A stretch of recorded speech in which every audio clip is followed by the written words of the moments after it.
ገንዘብ ችግሮቻችንን ከፈጣሪ በታች ሊቀርፍልን የሚችለው ነገር ምን? ገንዘብ። በ14,000ዎቹ ዓመተ ምህረት የአንድ የአበሻ ህይወት ይሄን ነበር የሚመስለው። አንድ አቨሬጅ የሆነ አበሻ ከእንቅልፉ እንደተነሳ ያርሳል ወይ ደግሞ 80 ምናምን ኪሎ ሜትር ይጓዝና ያድናል። ከዛ ከቤተሰቦቹ ጋር በልቶ ይተኛል። በቃ ቀለል ያለ ህይወት ማለት ነው። አሁን ደግሞ ወደ 2000ዎቹ እንመጣለን። ብዙ መናገር አይጠበቅብኝ። ብቻ አንድ ወንድ ልጅ ጸጉሩን ሳይቆረጥ ወር ከሞላው ማህበረሰቡ ህይወቱ ላይ ምን አይነት ጫና እንደሚያመጣ ሁላችንም እናውቃለን። እሱን ተውት፣ ልብሳችንን ሁላ 2 ቀን ደግመን ካረግነው እኮ የሚሰማንን ስሜት እናውቃለን። እንዲህ ካልሲውን ላኩ ማጠብስተናል፣ እየገዛን ነው የምናረገው። እና ይሄንን ላይፍ ለመግፋት ገንዘብ ያስፈልገናል። እዚህ ጋር አሁን ብር የኃጢአቶች ምንጭ ነው የተባለው በምክንያት ነው። ምክንያቱም እኛ የሰው ልጆች ለብር የማናረገው ነገር የለም። እርግጠኛ ነኝ ሁሉም ሰው ደግሞ ለብር የሆነ የተረገመ ነገር አድርጓል።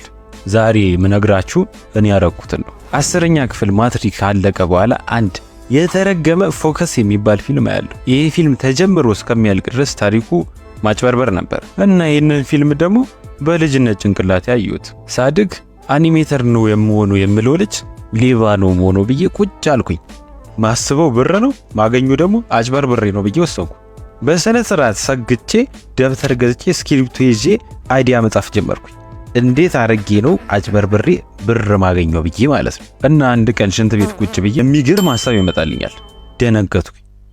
የፈጠነ ተነሳው። የሚያስፈልጉኝን ጻፍኩኝ። ሞከርኩት፣ ሰራ። አሁን ቅድመ ጥንቃቄ የሚባሉት ነገሮችን አሰብኩኝ። ተፈታ።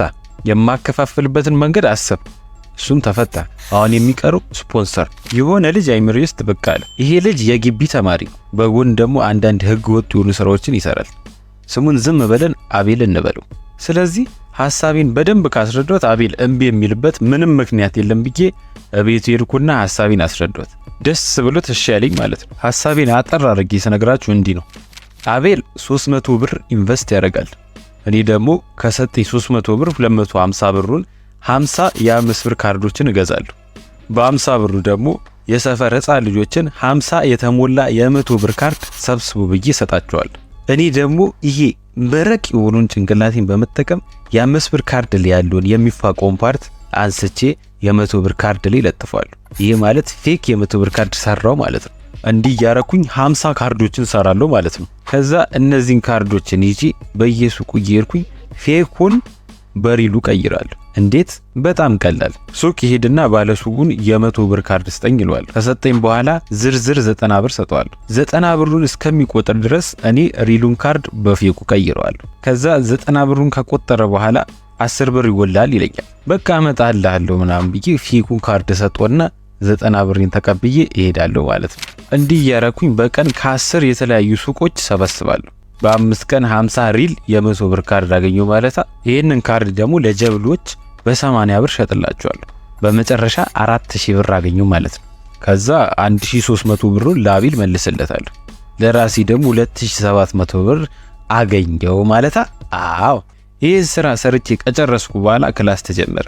በሰመ ይሄን ብር ብሎ ሊያልቅ ነው። ምሳቃ መያዝ ተውኩኝ። ካፌ ነው የምበለው። ስመለስ ጁሴን እየጠጣው ነው ቤት ምገባው። ብቻ ምን አለፋ በደንብ ትዝ አይለኝም፣ ግን እርግጠኛ ነኝ ላይፌ እንደዚህ ነበር።